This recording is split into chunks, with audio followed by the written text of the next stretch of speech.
허상의 뼈. 이젠 됐다. 명희는 손에 쥐고 있던 불꽃을 털어 창밖으로 던졌다. 그것은 불티가 되어 짧은 원으로 떠올랐다가 거의 수직으로 사라졌다. 파란 불점이 맺히면서 어둠 속에 매몰됐던 사물들은 본래의 결정으로 되돌아오기 시작했다. 대신 앙금으로 가라앉았던 어둠의 입자들이 서서히 벽 뒤로 숨었다. 가스등을 쌓안고 생긴 빗무리가 원형의 등피를 떠받치고 있었다. 불티를 버리는 일은 꼭 확인해야 하는 사항 중에 하나였다. 처음엔 거리를 가늠하지 못하여 창턱에 걸렸고 이것이 거의 습관화되었을 무렵 유리창을 닫은 채로 그냥 던져버리는 실수가 잦아 불을 낼 뻔한 적도 있었다. 새들의 목소리가 사라진 방에는 진한 고요가 된다. 좁은 방일수록 고요의 농도는 극심하다. 불을 잠시 꺼둔 동안 새들은 일제히 노래를 멈췄다. 새까만 어둠 속에서는 노래할 이유가 없는 모양이었다. 빛을 제하면 새들은 숨을 죽여 호롱호롱 둥지로 숨었다. 가스등 불빛에 잠을 깨어 밖으로 나오는 것들은 없었다. 명희는 작은 불꽃에 드러난 사물들이 제각기 제 그림자에 기대어 꿈틀거리는 것을 바라보고 있었다. 바람이 창틀을 넘을 때마다 방바닥에 세워둔 가스등을 축으로 모든 물상들이 살아 움직여 꼭두각 신호름을 했다. 물컵이며 안진뱅이 의자며 꽃병 속에서 시든 해바라기 잎사귀조차 방바닥 또는 벽 위에서 서로 얼굴을 비볐다. 새들이 시끄럽게 굴지 않는 한 명희는 시간의 앞과 뒤를 잇는 단층 속에서 화석처럼 앉아 있을 수 있었다. 저교 속에 있으면 어디서나 할머니의 음성이 들렸다. 그것은 좁은 달팽이관을 따라 들어와 날개를 접는 미세한 음향 속에도 섞여 있었다. 난 에미를 믿지 않는다. 할머니 누굴 제일 믿으세요? 제리고 뭐고 없어. 난 아무도 믿지 못하니까. 어둠 속에 있으면 늘 할머니 냄새가 났다. 냄새라기보다는 음향이 되어 귓속 깊이 박혀 있었다. 어둠은 특히 주름 깊은 할머니의 얼굴에 수심을 더했다. 난 에미를 싫어했어. 애비가 내 말을 듣지 않고 우길 때부터 그랬다. 넌 다행히 에밀 닮진 않았구나. 그렇지만 않았어도 이 할미 품에 기를 생각은 없었을 게야. 할머니는 끝까지 엄마에 대한 증오심을 포기하지 않았다. 그러나 명희는 할머니로부터 쏟아진 불쾌한 기억을 엄마의 형상으로 삼고 싶진 않았다. 할머니를 어쩌다가 혼자 있게 할 경우 명희는 곧잘 신경이 곤두서는 말을 듣곤 했다. 꾸지람을 위해서 할머니가 동원하는 말의 첫 마디는 항상 에미라는 단어였다. 에밀 봤다. 꿈속이지만 내 에밀 똑똑히 봤어. 이상한 거리였는데 내가 부르는 소리를 듣고도 키 큰 사내하고 얘기만 하고 있더라. 아무래도 난 엄마를 닮았나 봐. 그쵸? 아니다. 넌 애빌 빼박았어. 그 얘긴 그만하세요. 나 피곤해, 할머니. 새장 좀 마루로 치워줘요. 근무 들어가려면 자야 해. 알았다. 할머니의 목소리는 언제나 부드러웠다. 그러나 그 부드러움 속에는 엄마에 대한 증오심을 거꾸로 한 편애가 들어있었다. 그것으로써 명희와의 사이에 얽혀있는 감정이 주체되었다. 모든 게 일방통행으로 할머니의 기억과 경험을 묶었다. 단 한 번의 칼질로 마무리를 끝낸 목판처럼. 할머니의 겉으로 흐르는 감정의 무늬는 첨삭되는 일이 없이 같은 음향으로 드러나 있었다. 헤아려 본다면 할머니의 존재란 벽과 같은 것이었다. 그러나 도망치지 않으면 영원히 가로막힐 것 같은 두려움 때문에 견딜 수가 없었다. 그를 만나고 오면 괜스레 눈물이 났다. 보름에 한 차례씩 신학교의 정문에서 그를 만나고 돌아와 아파트의 불빛을 보면 문득 엄마가 버리지 못한 운명의 끈을 자신도 휘어잡고 있다는 생각마저 들었다. 가끔 명희의 눈에는 한 마리의 거미가 선연히 떠올랐다.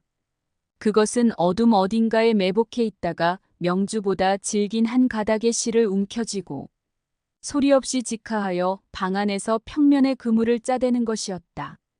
거미의 환영은 쉽게 물러서지 않았다. 오히려 그것이 직조해낸 망상의 조직 안에서 명희는 아예 두 무릎을 꺾고 앉은 채로 잠이 들 때가 많았다. 편안히 누워서는 그 환한 스크린을 통해 들어오는 온갖 사물의 실루엣을 지워버릴 수가 없었다. 여름이 끝났다. 불빛을 따라 몰려들던 벌레들은 어딘가로 숨어버렸다.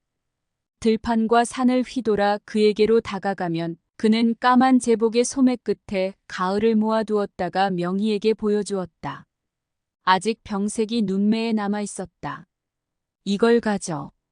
장식 없는 노쇠로 된 촛대에 등피를 단 것 같은 가스등이었다. 노란 광택이 피에 흘러 운치가 있었다. 명희는 부끄러움을 타며 그것을 받아 안았다. 가스등은 처음 그의 침대머리에 있던 것이었다. 불을 댕기지 않고 지켜보기만 하던 그였다.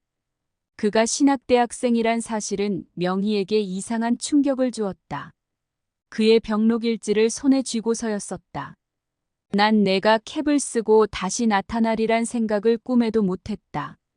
반쯤 열린 눈으로 명희를 보며 그가 말했다. 바보 같은 녀석. 후후훗. 명희는 의식을 말짱히 되찾은 그를 확인하면서 크게 웃었다. 넌 정말 바보 같은 녀석이다. 그를 보니 웃음이 멈추어지지가 않았다. 눈물이 날 지경이었다. 그가 따라 웃었다. 누가 누구를 속이고 속은 건지 구별할 필요가 없었다. 어딘지 좀 모자라 베는 녀석이 있었다. 유혹하면 금방 넘어갈 것 같은 애송이었다. 명희는 요란하게 떨리는 스피커 아래 어색하게 춤을 추고 있는 그에게 다가갔다. 얘 혼자 왔니? 빠른 리듬을 타면서 명희는 처음 보는 사내에게 말을 걸었다. 점잔을 빼거나 교태를 부리느니 보단 이런 식으로 접근하는 것이 편했다. 처음 그는 무척 당황해하였지만 이내 경계의 눈빛을 거두고 어울려 주었다. 우린 저기에서 보이 헌팅을 내기했어. 싫지 않다면 같이 놀아줄래? 혼자 무슨 재미로 이런 데를 다니니?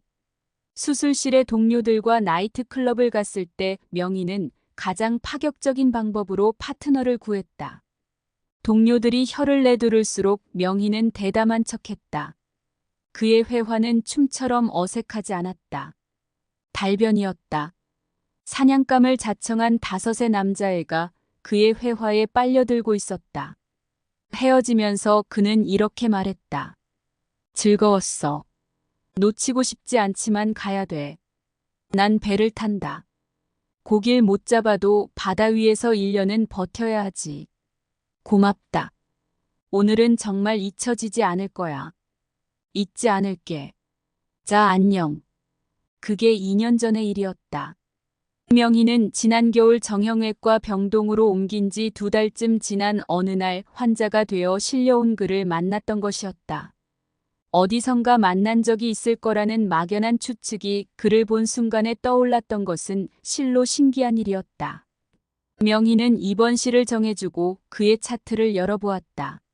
남자, 26세, 미혼, 대학생, 천주교, 대퇴부 복합골절, 공사 중인 3층 건물에서 추락, 허벅지를 가르고 뼈가 튕겨나옴, 다량출혈, 골절상처럼 격렬한 통증을 유발하는 것이 별로 없었다. 하지만 얼굴을 찌푸리지 않고 저렇게 누워있을 수가 있다니.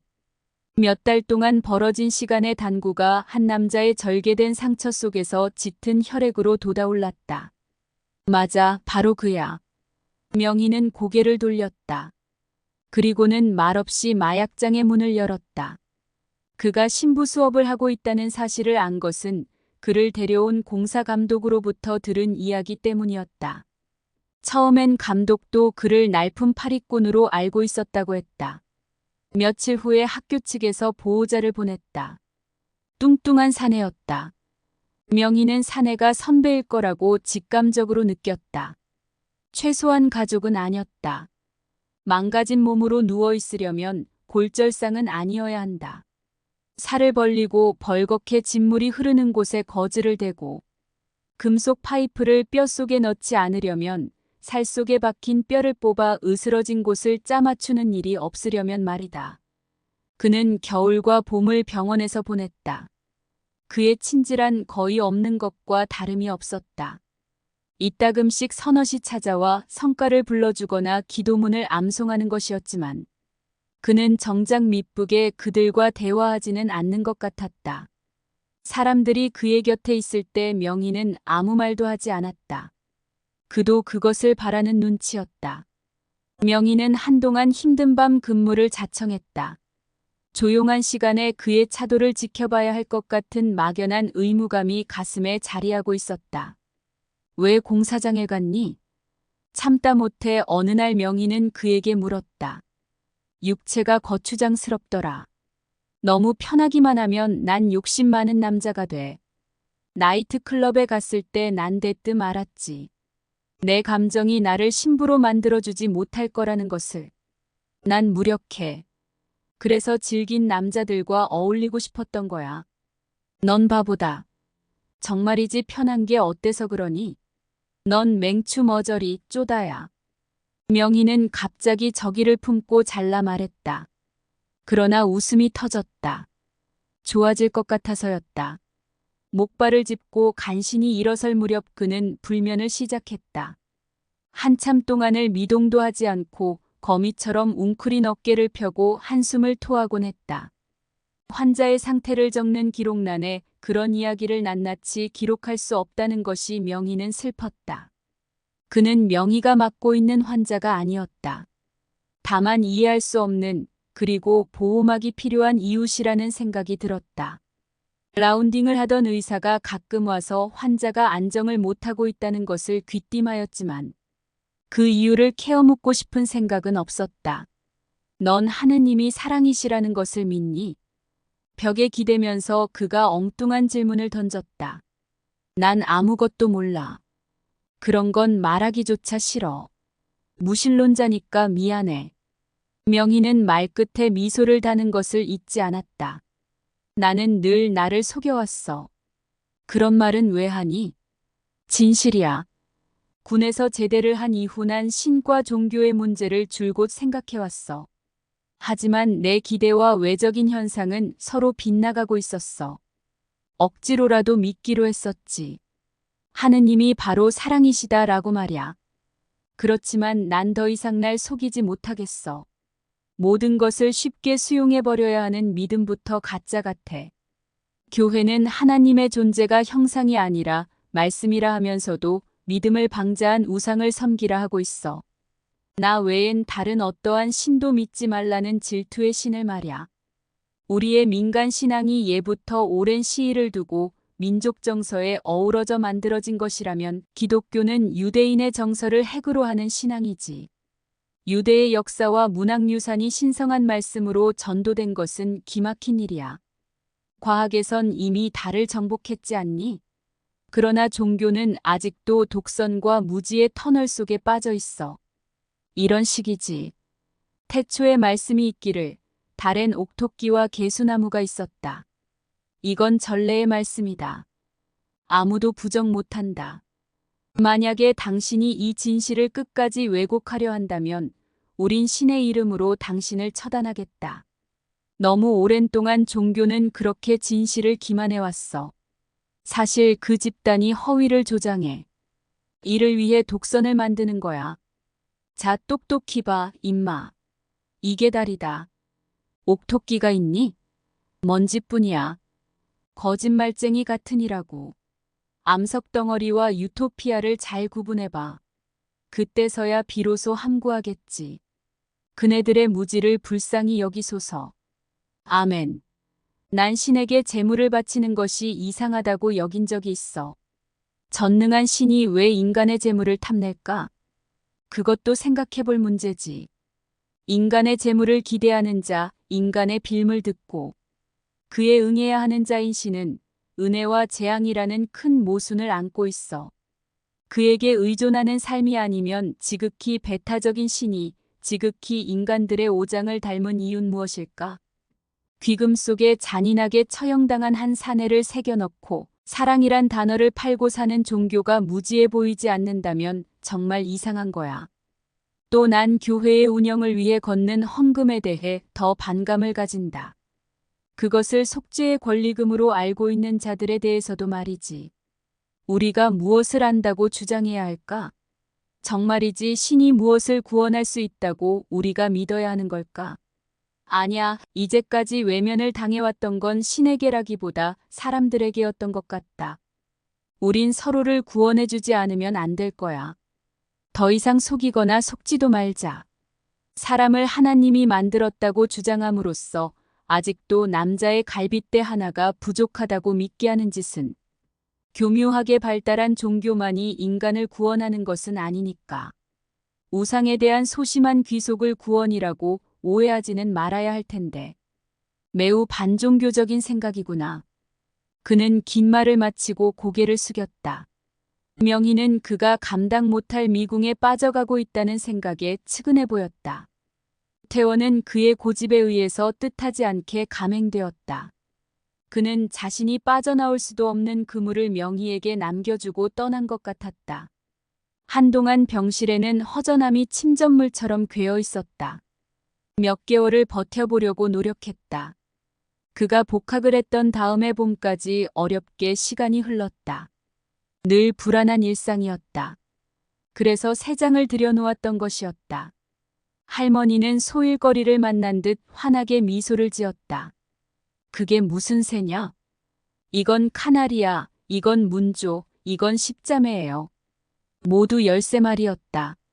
지금 알을 품고 있어요. 그래. 거참 신통하기도 해라. 매일 물통에 새물을 갈아주시고요. 이따금씩 배추 잎사귀를 넣어주시면 돼요. 모이는 좁쌀과 들깨를 먹여요.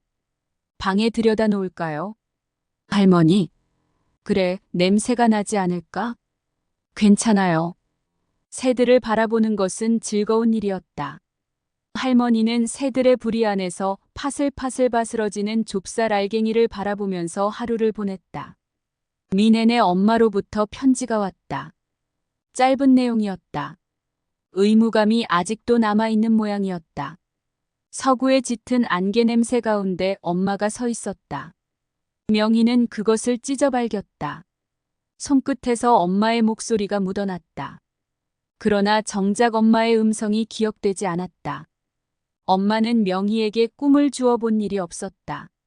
할머니처럼 엄마에 대한 선명한 증오심도 없었다. 그냥 자식을 버렸다는 상심의 단편들로 엄마의 기억이 모자이크되어 있을 뿐이었다. 3년쯤 더 있어야 할 것 같아. 자리가 잡히면 널 부르마. 할머니는 어떡하고. 나중에 같이 살기로 하자. 엄마의 말은 안 믿을 테야. 안 믿어. 할머닌 절대로 엄마를 믿지 말래. 너와 할머닌 달라. 아냐. 이젠 소용없어. 엄마는 오랫동안 생활비를 보내는 것조차 잊고 있었다.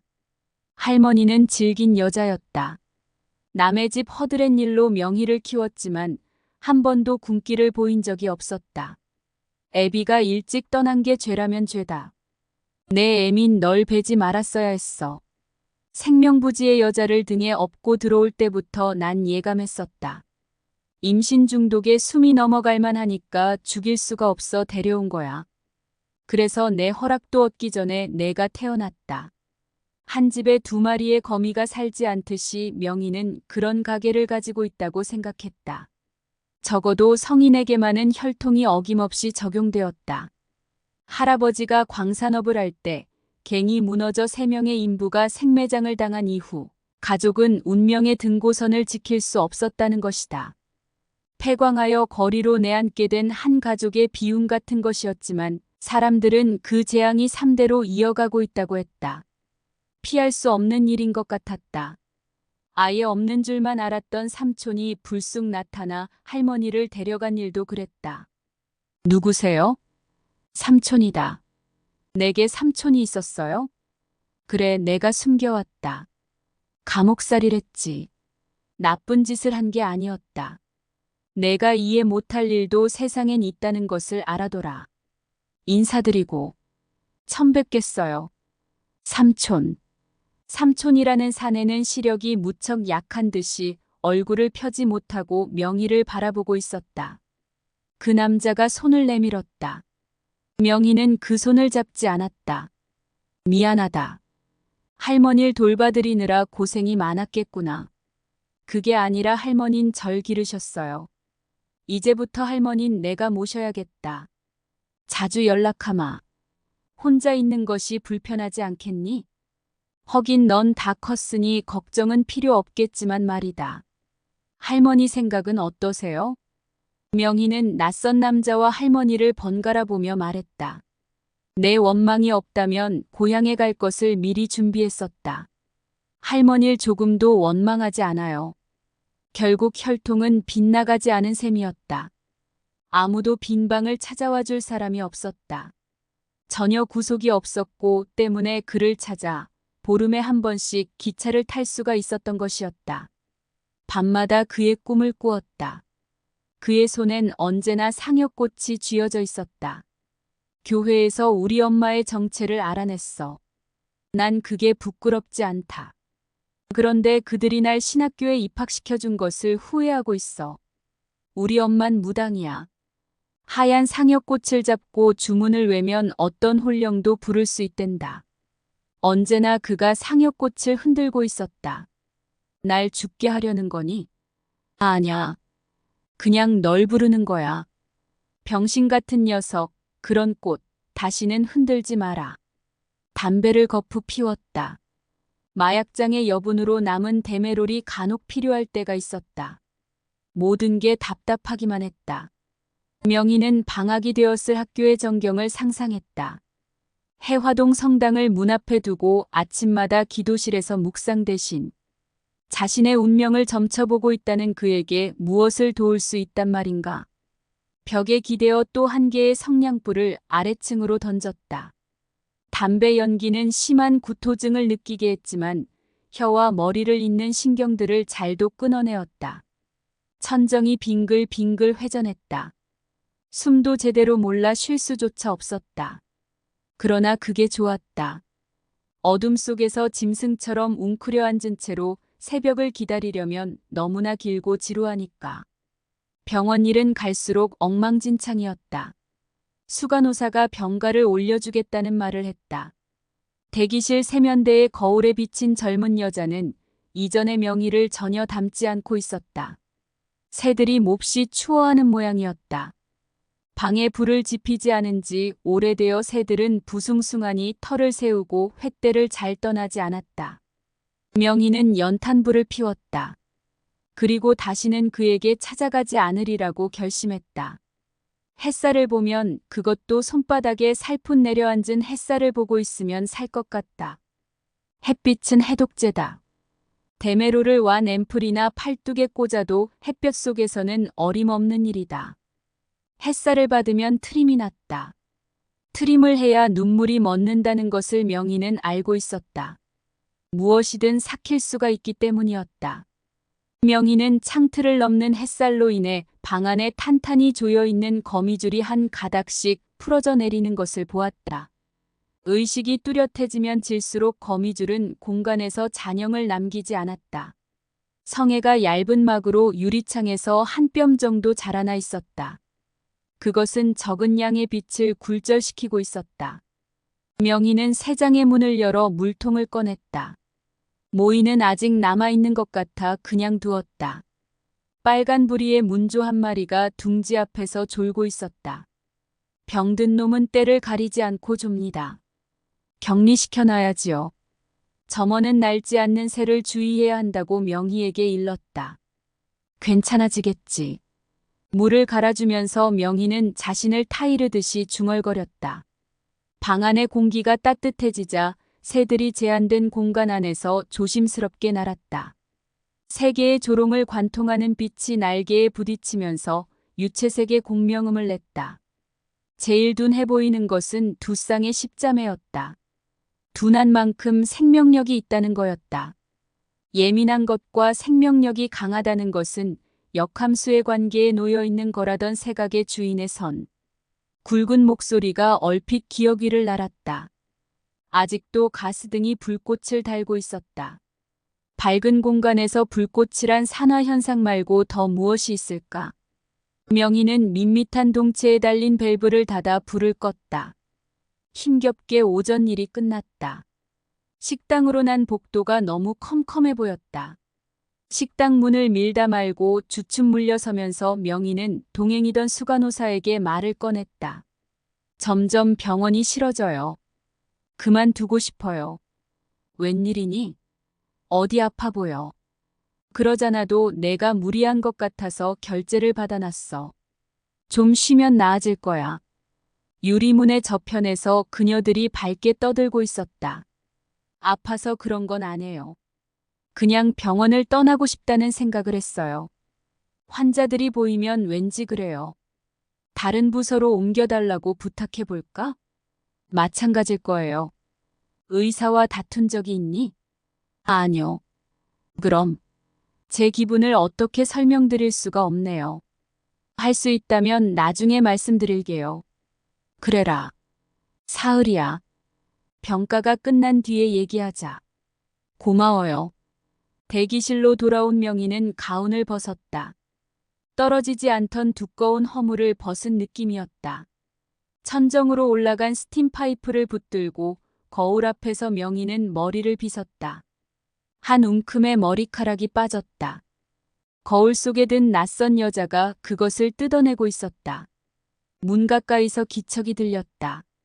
예민한 간호사는 대개 목발 소리나 휠체어가 구르는 소리로 환자들을 정확히 구별할 줄 알았다. 그들은 깁스 속에서 마비된 신경들이 다시 무게를 느끼고 운동 감각을 되찾게 하기 위하여 언제나 복도 끝에서 끝으로 절름거림을 계속했다. 조금 나아지셨나요? 모르겠어요. 그런 것 같기도 하고. 움직일 수 있는 환자들은 명희의 질문에 표정을 지어낼 줄 알았다. 그러나 침대에 사지를 묶이고 어금니에 가로목을 물린 환자들은 까맣게 졸아 붙은 고통을 눈구덩이에 퍼올리며 온몸을 뒤틀었다. 그 소리는 두꺼운 벽을 통하여 한시도 귀에서 떠나지 않았다. 아직 복도 끝으로 돌아가는 서투른 걸음소리가 문틈에서 들려오고 있었다. 명희는 사람들의 왕래가 적은 비상계단을 택하여 나왔다. 어디로 가야 할까? 생각하면 손이 시려 견딜 수가 없었다. 할머니의 자잘한 관심으로부터 떨어져 나온 지가 몇 달도 채 되기 전에 명희는 자신의 귀로가 이렇듯 답답한 것이었던가 놀라지 않을 수 없었다. 그를 만나면 갇힌 새를 보는 기분이었다. 늘 우울했다. 정문이 보이는 거리에서 그의 신앙을 날려버리는 것도 명희는 다시 그의 윤곽을 떠올릴 수가 있었다. 대합실이 눈앞에 보였다. 남쪽으로 내려가는 기차의 마지막 종착지가 눈에 선했다. 어딘가에는 눈이 내려줄지도 모른다. 어딘가에는 이보다 더 매운 바람과 텅텅 빈 들판이 있을 것이다. 하지만 그를 만나지 않는 한날을 주체하지 못할 거야. 사실 그랬다. 명희는 웃을 수 없었다. 나를 가져. 난 널 갖지 않아. 아무도 갖지 않겠다. 날 망가뜨리란 말이야. 넌 망가져선 안 돼, 이 바보야. 그가 난폭하게 명희의 얼굴을 때렸다. 명희는 속이 후련했다. 그러나 곁에 있던 그의 목소리가 아주 멀리서 파열되고 있었다. 다신 못 만날 거다. 오지 마라. 와도 소용없을 거다. 기차가 느린 속도로 들어오고 있었다. 사람들은 일정한 간격으로 비껴나면서 들고 있던 짐을 서둘러 챙겼다. 자그만 차창에 낯선 얼굴들이 핥히듯이 명희의 시선을 스쳤다. 명희는 기차에 올랐다. 갑자기 허기가 밀려왔다. 사람들 사이에서 있으면서 목이 마르지 않고 배가 먼저 고파오다니. 오랜만에 무엇인가를 먹을 수가 있을 것 같아 기분이 좋았다. 명희는 비닐봉지에 든 빵을 샀다. 신학교 정문에서 그를 기다릴 때도 배가 고파 빵을 사 먹어본 적이 있었다. 마른 빵은 그의 손만큼이나 퍽퍽한 느낌을 혀끝에 남겼었다. 배가 고프지만 않았어도 그냥 돌아갔을 거야. 왜 왔니? 오지 말랬잖아. 널 파괴시키려고. 눈물겹도록 고맙구나. 하지만 내가 날 파괴시켰다는 생각을 들게 하고 싶진 않아. 그는 퀭한 눈으로 무표정의 껍질을 벗으면서 웃었다. 학교에서 날 퇴학시키려고 하고 있어. 그들이 날 밀어내기 전에 난 그들을 떠날 거야. 거기서 나와 뭘 할 수 있다고 믿는 거니? 난 박제를 만들 줄 안다. 신에게 목숨을 기대는 것보단 날 안아주는 강으로 돌아가는 게 좋을 것 같아. 지금은 비록 소리 없이 죽어가고 있지만 말야. 아직도 새를 잡을 순 있을 거다. 새는 뭘로 잡는데? 소량의 동물이면 된다. 새들에겐 안 된 일이지만 죽이는 데는 엽총보단 덜 잔인한 거야. 단속반에게 걸리면 가게 되지. 갈 땐 가더라도 난 한다. 그렇지만 새벽엔 절대로 그들에게 안 걸려. 게으른 치거든. 공당에서 벌이는 지독한 폐수는 아무 말도 못하는 새끼들이. 낙동강에 발을 담가 본 적 있니? 기억이 없어. 명희는 마른 빵을 한 조각 떼어 그 앞에 내밀었다. 가로수는 수척해가고 있었다. 바람이 명희의 머리카락을 쓸었다. 이는 내 몸이니라. 너희는 받아먹으라. 빵 조각을 입에 넣으면 그가 중얼거렸다. 내 고향 남쪽 바다 그 파란 물 눈에 보이네. 고개를 하늘로 세우고 그는 노래를 부르기 시작했다. 아가씨, 이쪽에 좀 앉구려. 괜찮아요. 중년 남자가 명희에게 앉기를 권했다. 그 옆에는 다 큰 계집아이가 나이든 여자의 빈젖을 물고 있었다. 명희는 아이에게 빵을 떼어주었다. 아이는 빵을 받았지만 입에 넣지 않았다. 의자의 난간을 잡고 흔들리면서 명희는 빵을 씹었다. 이는 내 몸이니라. 그의 음성이 뒷맛처럼 귓가에 남아 있었다. 낮은 구름이 들판에 깔려 있었다. 벼구루터기만 남은 들판 위에 간간히 허수아비가 보였다. 그것은 거꾸로 서 있거나 반쯤 쓰러져 있었지만 십자가 같았다. 나무 예수는 겨울 들판에서 넝마와 비닐옷을 벗어 쥐고 난파 중인 사람처럼 손을 벌려 팔랑거리고 있었다. 명희는 교문을 달려 나오는 그에게 수신호를 보냈다. 노여움이 밴 얼굴이었다. 토론을 하던 중이었어. 그들의 믿음이 교회를 살찌게 하고도 넉넉할 거다. 비대한 교회가 가난한 마음을 병들게 한다는 것을 도무지 시인하지 않아. 마음이 떠나면 귀가 꼭꼭 막히는 걸 몰라. 쓸데없는 짓인 줄은 알았지만 배부른 자가 사람들에게 가난한 마음을 가지라고 외쳐본들. 무슨 의미가 있겠니? 난 배고픔을 참으면서 엄마와 상여꽃을 접은 적이 있지. 방에 꽃을 소복이 쌓아놓고 잠을 자도 배는 더럽게 고팠다. 처음 엄마를 속인 것은 교회에서 주는 빵을 얻어먹기 위해서였어. 엄마는 다 알고 있었다. 그러고도 아무 말 않으셨지. 내가 십자가를 얻어 서랍에 감출 때도 엄마는 다 알고 계셨나 봐. 엄마는 무엇이든 간에 혼이 있다는 거였어. 감출 거 없다. 혼은 감추어지지 않는 거다 라고 말이야. 다만 나쁜 마음으로 혼을 부르면 악귀가 나타나고 선한 마음으로 부르면 좋은 영혼이 나타나준다는 이론이었지. 무엇을 믿건 그게 믿음이고 신앙이야. 신앙은 우열이 가려지지 않는 것이고. 기차가 터널을 통과했다. 명희는 천정에서 흔들리는 알전구의 낮은 광도로 사람들의 지친 얼굴을 보았다. 굉음이 차창을 뚫고 있었다. 눈앞에서 아이는 귀를 꼭 막았다. 나목들이 빠르게 밀려왔다가 다시 기차의 꽁지에서 가라앉았다. 명희는 눈을 감았다. 아무것도 보지 않는 것이 옳았다.